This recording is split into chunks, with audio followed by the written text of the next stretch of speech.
Ser diferente é, francamente, unha riqueza. É unha riqueza e ti tes un discurso como atleta que te fai moi próxima da xente que é diferente e que é diversa. Entón, para nós é un orgullo e un luxo terte no programa. E quería preguntarche que, claro, aquí hai que comezar polo principio, porque a xente ve medallas, ve premios, ve recoñecemento, tal vez non vexan tanto esforzo. E o que nos gustaría saber é como foi a Ali, que marchou un día con 11 anos, creo, de Malí, África, e veu para España nun primeiro momento. Como era aquela nena? Eu creo que esa nena, bueno, era feliz, por suposto. Sempre fun consciente do tema das persecucións aos albinos, en moitas partes de África pasa isto. Concretamente, eu son de Mali, de Bamako, entonces esta problemática existía moito, ¿no? en aquel momento. Ahora xa vai cambiando as cousas, o cal pues, me agrada, ¿no? que estemos evolucionando, ¿no? Pero en ese momento sí que é verdad que había pues moita persecución, os meus pais pues estaban, pues tiñan como medo, ¿no? Que me pasara nada, ¿no? Pero tive unha infancia, a verdad, moi divertido, de pasarme ben, porque teño irmãos con quen podía xogar, a pesar de que eu tiña, pues, bueno, solo podía estar na miña casa e no barrio de ao lado e xa está, ¿no? Chegado un momento, pues dixeron os meus pais como a circunstancia estaba fatal cos temas de persecucións aos albinos, eles decidiron pues, mandarme cun hermano meu en Logroño. Entonces, así foi como cheguei a España realmente por esa persecución. Claro. A persecución, porque claro, hai que dicilo todo, a circunstancia que marcou a túa vida é que ti naciches con albinismo e iso condicionou a túa visión ata límites. Que porcentaxe de visión tes ti? Eu teño un 20% de resto de visión, isto todo pues, deriva do albinismo, por suposto, ¿no? Hai albinos que non teñen un problema de vista porque non sempre condiciona que non vexas, pero hai unha condición, pues, neste caso, que eu teño a completa, ¿no? De ter os pelos, o pelo pues, blanco, falta de pigmentación, sobre todo, ¿no?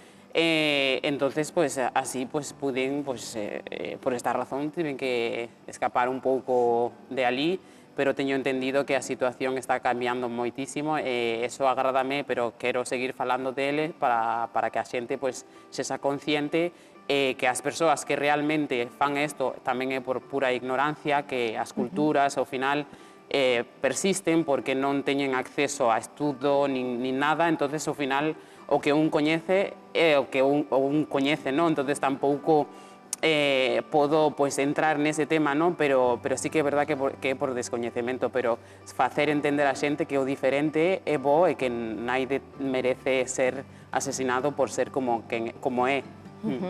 Teus pais anticipáronse, non?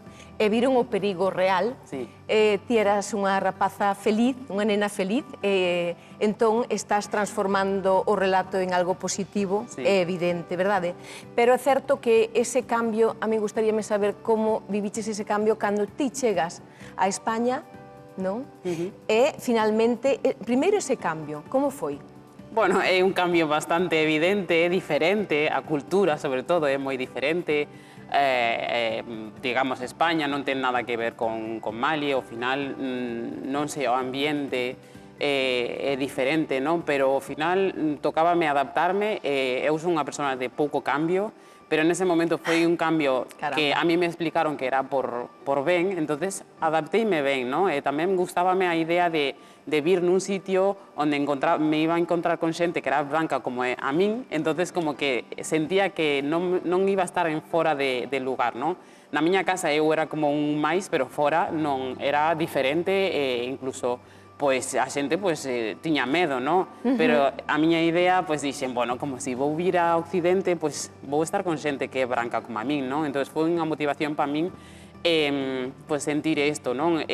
Aprender un idioma novo, que a min gustábame estudar, non podía ir ao colexio en Mali porque ao final pues a xente me vía tan diferente que non entendía que vira mal, entonces fun incluso pegada por un profesor porque dicía que non quería ler, non? Porque non vía as cousas na pizarra, non?